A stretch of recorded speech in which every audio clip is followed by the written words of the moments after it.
meant go to God. Go to that place within you that is that divine mind. Not the physical mind, but that divine mind that brings forth all that is true and all that is truth. And that's a whole different place to go than just focusing on yourself. But we get all of our guidance from that idea of going to headquarters, of going to divine mind. I mean, that is where it all happens. And in the Revealing Word, Fillmore wrote this about new birth.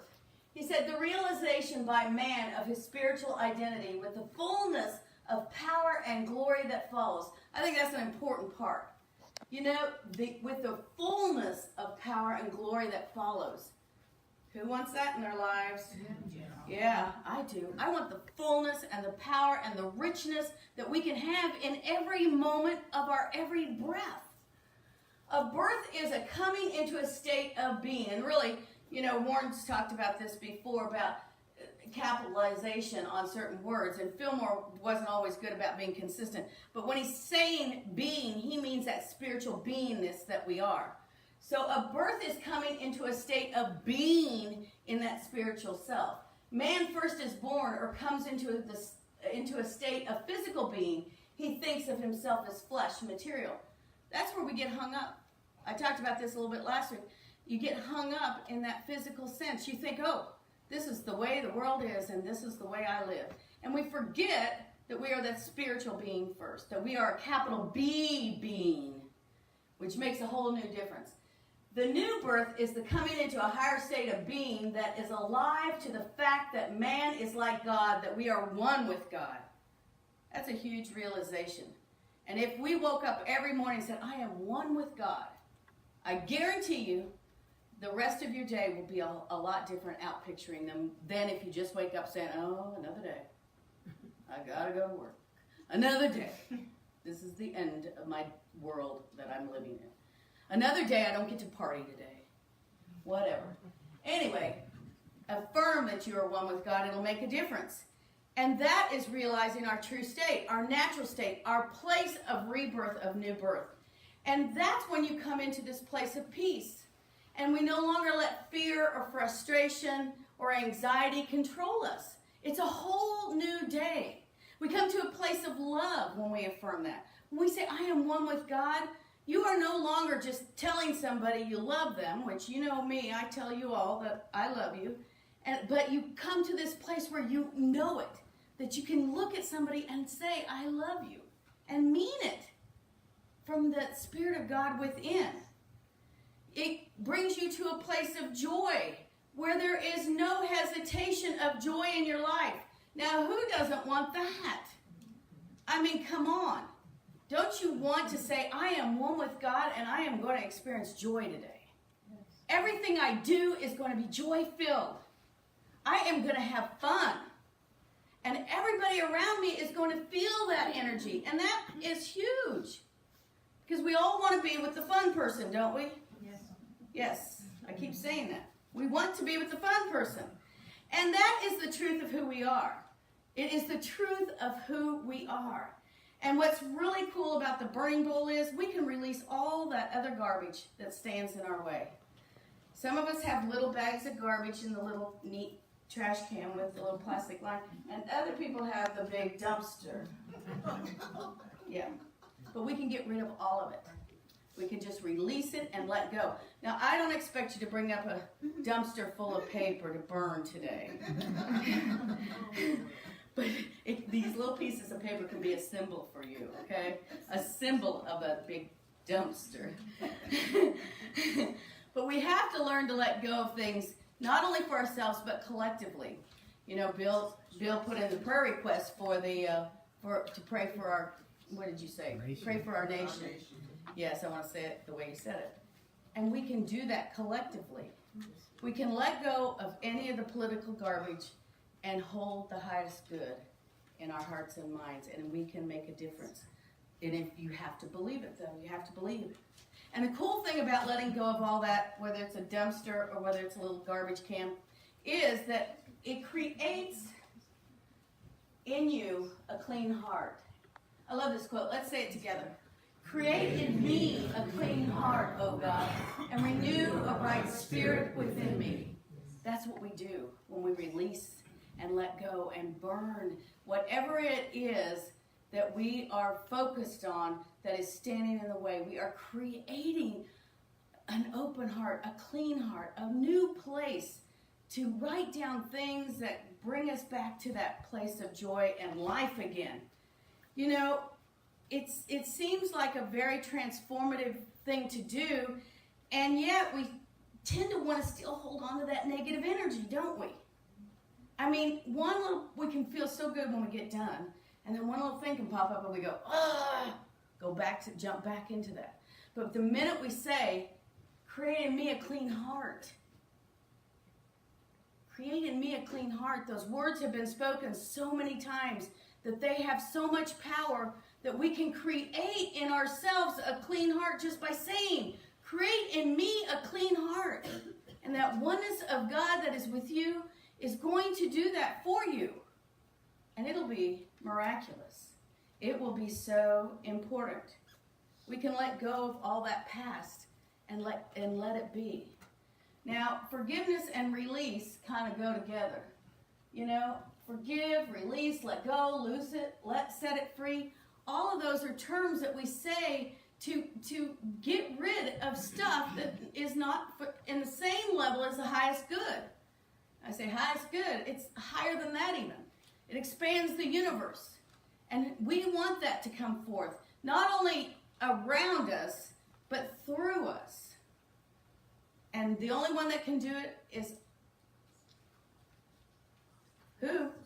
Us. That's right. It's a big pause there. Wait a minute. Yeah.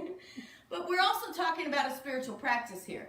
You know, when we decide that we're going to let go and we're going to loose it, and we are going to set it free, we're talking about releasing, but we are talking about the spiritual practice of denial. And denial isn't saying, oh, that didn't happen. No, it's not ignoring what has happened. What it is it's saying, I am no longer giving my power away to whatever has happened, whatever I'm holding on to. When I had those few little thoughts this week about these two different particular people in my life, I thought to myself, wow, I really had done a lot of work about releasing that and letting go. What is that little minute thing that's holding on?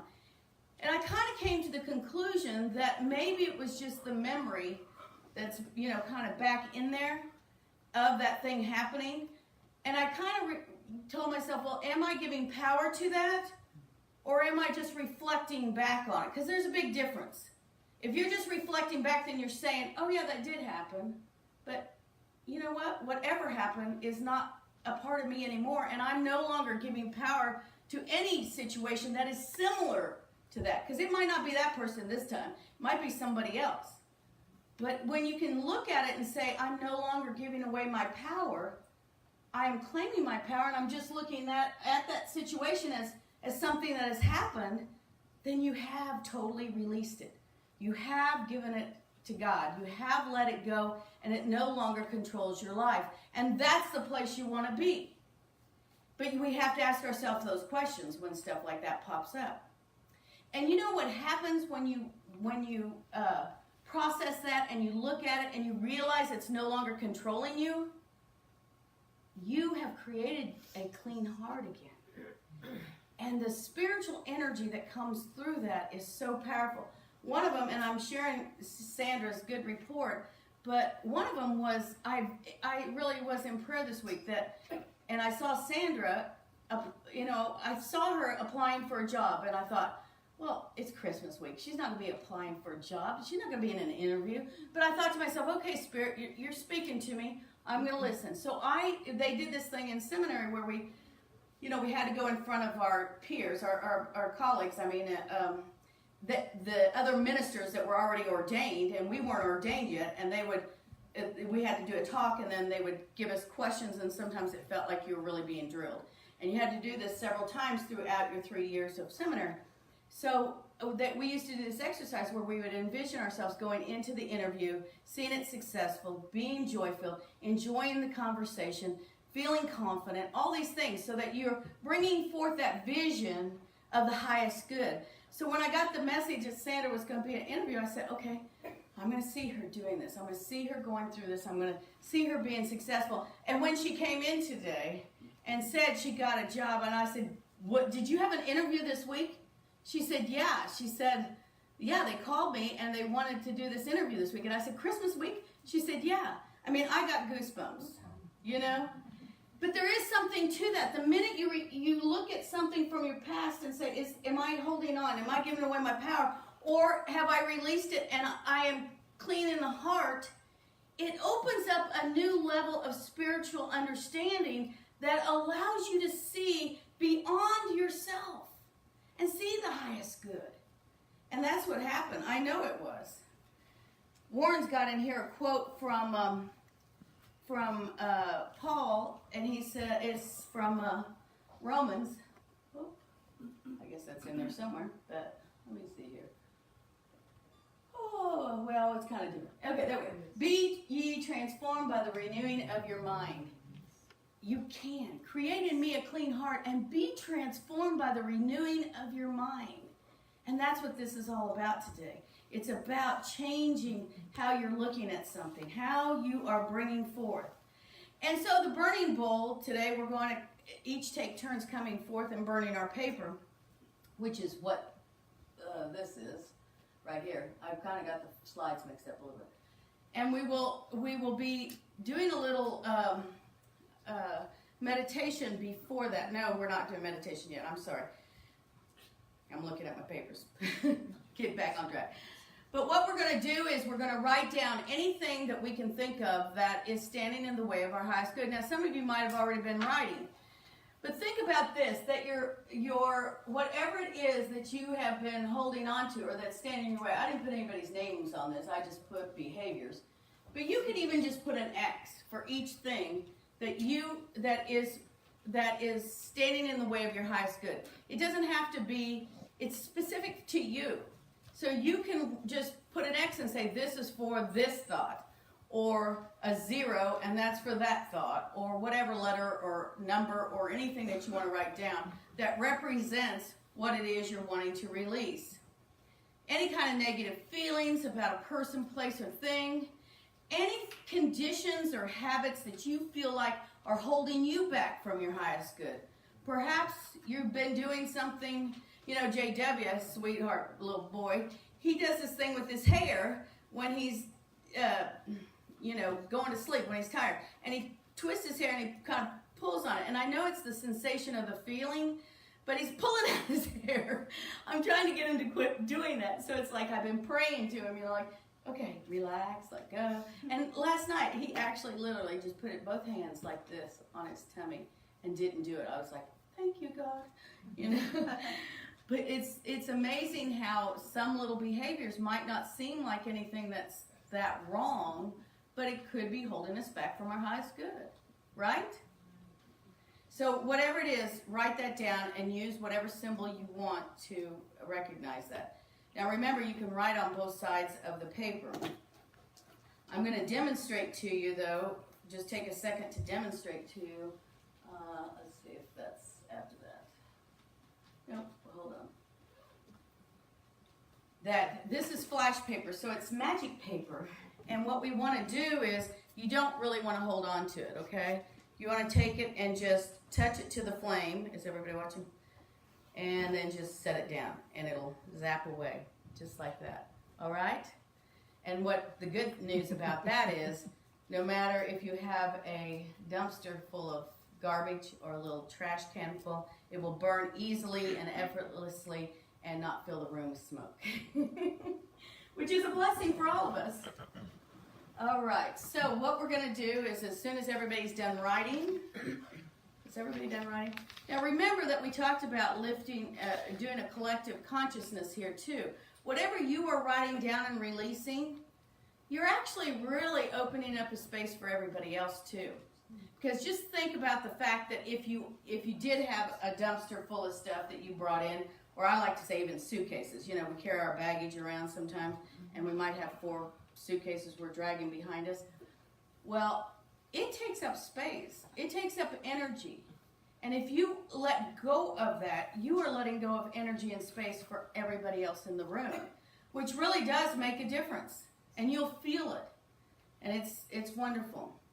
So, is everybody done writing? Looks like some people are still, yeah, you could just say yes or raise your hand if you're finished. Did you get one, Will? Yes, I did. Okay.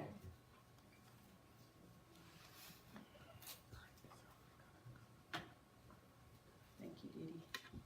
Thank you, BJ. Dan. Nikki. Okay.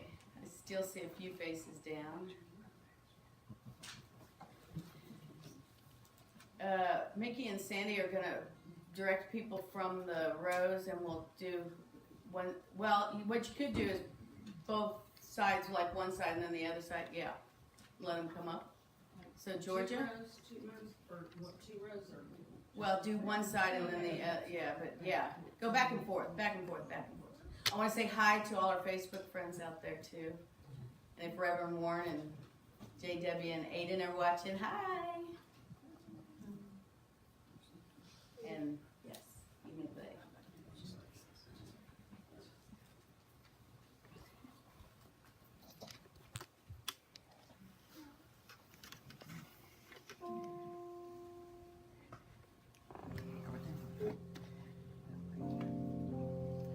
It's okay.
He already done that.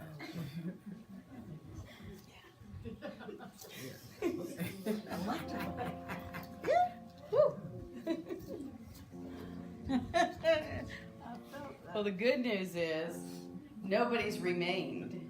We had some electrifying ones. But sometimes we have to reburn a few. But this time you guys all did good of releasing and letting go. Does it feel like you let go? Yes. Well, now we have to sing with enthusiasm in our thoughts and words. I get it. There you go.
Doesn't that feel good?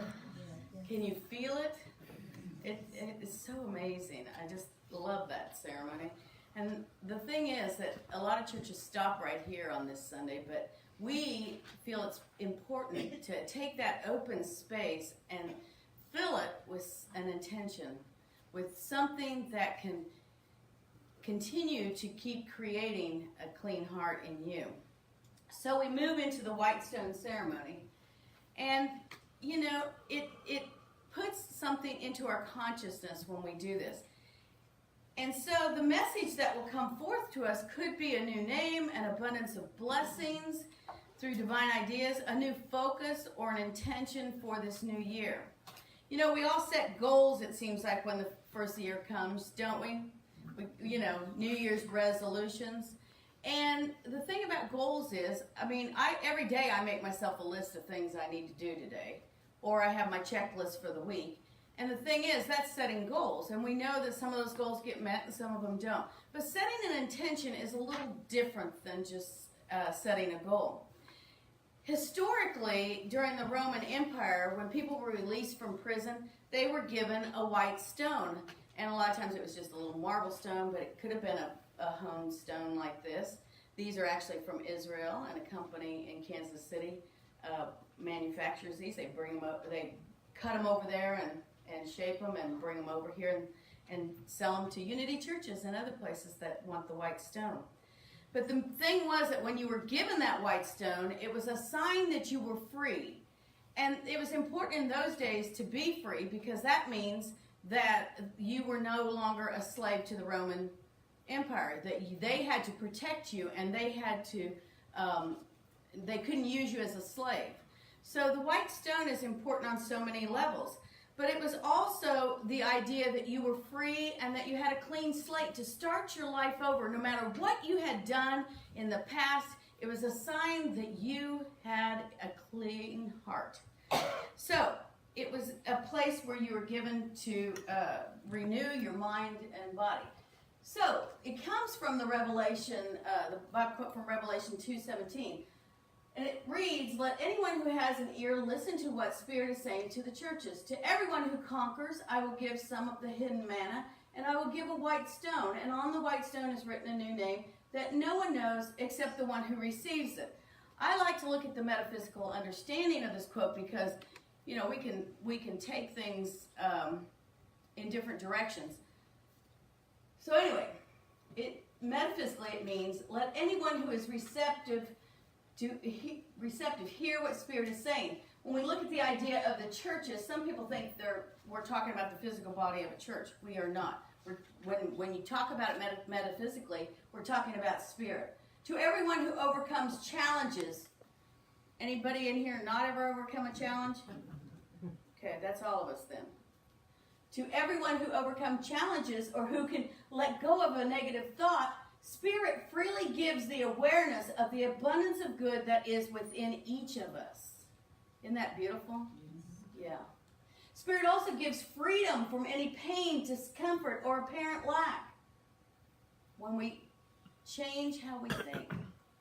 It is with this state of freedom that is written a new blessing, a new message, a new focus, or an intention that no one knows except for the one who receives it. Like my example of Sandra. I didn't know why I was receiving that message, but I was receiving it to lift her up in prayer. And I followed that guidance. And that's what part of this is all about. But the word intention is defined as the thing that you plan to do or achieve, an aim or purpose. Kind of sounds like a goal, doesn't it? This little thing was from last year, and I kept it up there because it was on Facebook, and it's like the first 3 words you see will be part of your year. It's just kind of fun. I know you're all looking at the, yeah, are you looking at the words? Yeah.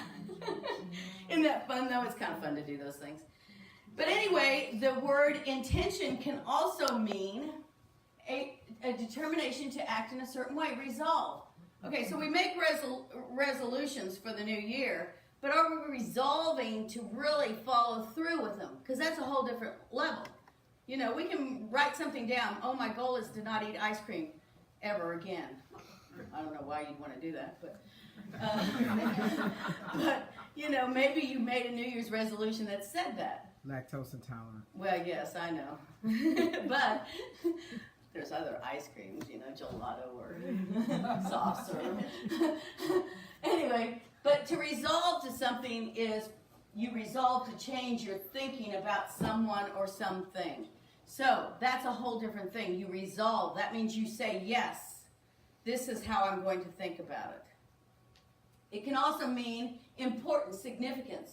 Perhaps you put God first in your life and in all your affairs. Are you making something in your life important, significant, besides yourself, the physical self? Your spiritual self should be your number one significant, important thing in your life. But what else are you putting up there with that spiritual self? Think about it, because there could be a message there for you. It also means what one intends to do or bring about. Perhaps you want to change your career, make a commitment to tithe, or learn to receive and accept your good. This last one is huge because a lot of people want something to change, either in your life or your career, but they're not willing to receive and accept the good that's coming forth from it, from that decision to change. It's a whole different thing, isn't it? We have to be willing to accept and receive the good. 4, the object for which a prayer is offered is also an intention. Perhaps you decide to create a prayer practice in which you pray and meditate daily, or 2 or 3 times a day. Or you wake up in the morning and you say, I am one with God. That's a prayer. I've heard people say, you know, oh, I use the same prayer over and over. And you know what? That's perfect. Because that's your prayer. And if that brings forth a centering for you, it's okay to use the same prayer over and over again. It's a beautiful thing. Intention can also mean a process or manner of healing of wounds. Perhaps you claim health instead of illness. It's important. Claim strength instead of weakness in all areas of your beingness. Claim motivation to have enough time, love, and energy to be the best you. We all say, oh, I don't have time to do that. I don't feel like doing that right now. If it's in your forefront of your mind, if Spirit is speaking to you, then it's yours to do. And do it then. Perhaps you forgive yourself. And I like this Band-Aid, and I'll tell you, Band-Aids and me don't really work too well. Sometimes they irritate my skin. But the coolest thing I ever did was I took Band-Aids and put I am statements on them, and I gave them to kids. and they would be their healing of whatever. And we can do that for ourselves. As a visual, take a Band-Aid. Make it your I am statement. I am healed from that negative thinking. I am healed from that physical ailment. I am healed. You can put it in the spot where you're hurting. You can put it on your wrist like a bracelet, whatever. But put something visual in your mind to switch your thinking. And then again, I am one with God. Create in me a clean heart. 6, intention can also mean concept. A concept considered as the product of attention directed to an object of knowledge. Perhaps you make a decision to grow through the spiritual knowledge you receive from this ministry. We're having all kinds of opportunities coming up this next year for things for you to participate in. Believe it or not, trivia night's a fun spiritual experience to fellowship with other people and have fun. And you can bring your own adult beverage if you want. But what I'm saying is that it's an activity that lets us spiritually grow together. And pick and choose some that you like to do. Spiritual Rebels is another good group that meets every week. They're starting up after the first year. But new birth, it is the birth of a new day, the birth of a new you. And that is where you're going to find your spiritual identity. That new spiritual identity will be the vehicle for you to experience a new birth within yourself. Are you ready to experience a new birth? Yes. Yes. Thank you. Yes. Yes. We should have a big yes. Yes. You know, we released everything, we let it go, and we don't have to struggle anymore. We don't have to physically feel like anything is standing in the way of our highest good, and we can embrace all that is there for us to receive. And the thing is that sometimes when we start embracing that good stuff, we might get a little churning. We might feel like a little uncomfortableness is happening. It can even make you feel sick. Believe it or not, when I got the call for ministry, I was sick for 3 days. I didn't know why I was sick. I was laying in bed with my covers over my head. Didn't want this was BK, before kids. I did not want anybody to talk to me or bother me. I was just like, I thought I was dying. And then after the 3 days, I sat up on the side of the bed and I put my feet up on the sideboard there and I said, oh, I know what this is. This is a cleansing of no more negative thinking, no more holding myself back. I am to grow spiritually. I had been going to Unity and learning stuff and growing spiritually, but I kept saying, none of that's for me. I'm not going to do that. I get these little nudges. But those 3 days of being sick, I got up, brushed my teeth, washed my face. Then I went and got the phone and I called Unity Village and I said, hey, I want to start taking classes. What's next? Next week. Now, I did have a job, but I changed everything and went that next week because Spirit said, and I was afraid I'd get sick again, be 3 days in the bed again. I didn't want that. But you listen to what is yours to do, and sometimes that physical feeling of sickness will show up when you really need that nudge to jump off and do something different. So I'm saying that can show up for you. When you make the change of this new birth, it can show up for you. But the good news is you will get the message of what is yours to do next. It's not going to feel like putting on a pair of shoes that are too tight or trying to squeeze into those jeans you wore in high school. No, it'll feel like you just put on your comfy slippers and you pulled on your sweatpants and you're all relaxed. Then you know you're on the right path for what is next for you to do. You got me? Yes. Okay. And all of it will be with ease and grace. So, what we're going to do now, before we write on our stones, maybe you're already writing, that's okay if you're getting messages already. But I gave you pencils too because it's easier to write on the stone with the pencil, unless you have a permanent marker. But anyway, so what we're going to do first, though, is do a meditation. And it won't be a very long one. It will be a short one.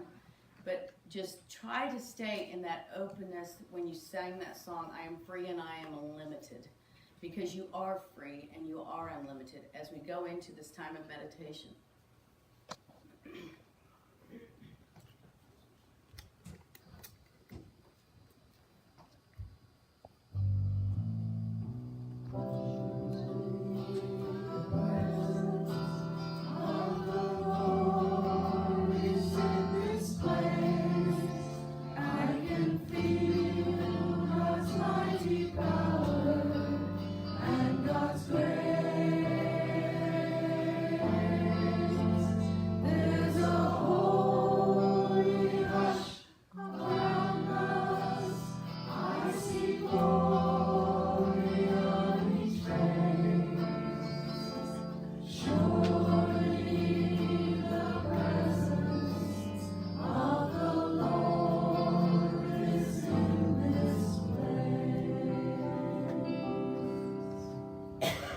So as we take this quiet time, this time of meditation, tell yourself, and you can whisper it out loud, I am free, I am unlimited. I am free, I am unlimited. I am free, I am unlimited. And allow the power of God to permeate through you. I know you feel the energy. I know you feel that vibration within you. It is calling you to a higher place. And you are open and receptive in this now moment to receive whatever is yours to receive, whatever message comes forth. Don't negate anything and just hold on to truth. Allow truth to come forth. And if something pops up that is following a negative path, push it aside, throw it in the garbage can or your dumpster that's now empty, and move forward back into truth. I am free, I am unlimited. As we enter a time of quiet, a time of silence. I am free, I am unlimited.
So take a breath.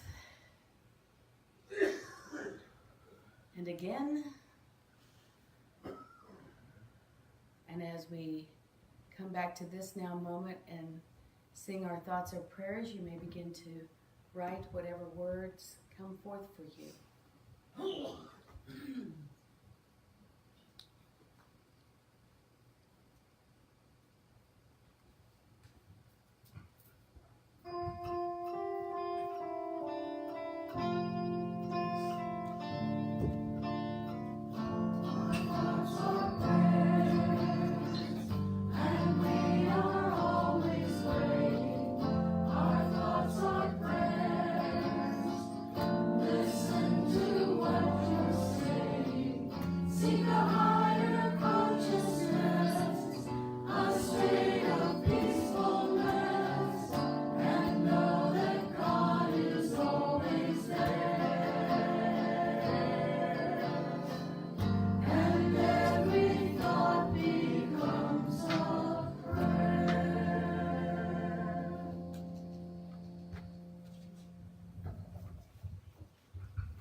So,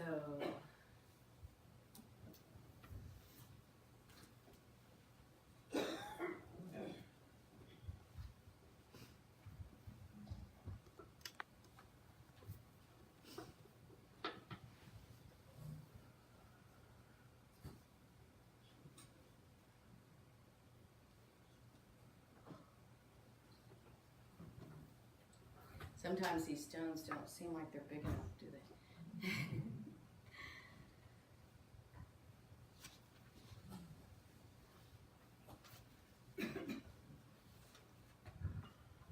So if you have someone that you'd like to share a stone with, I think we still have some extras probably, and you can get one on the way out.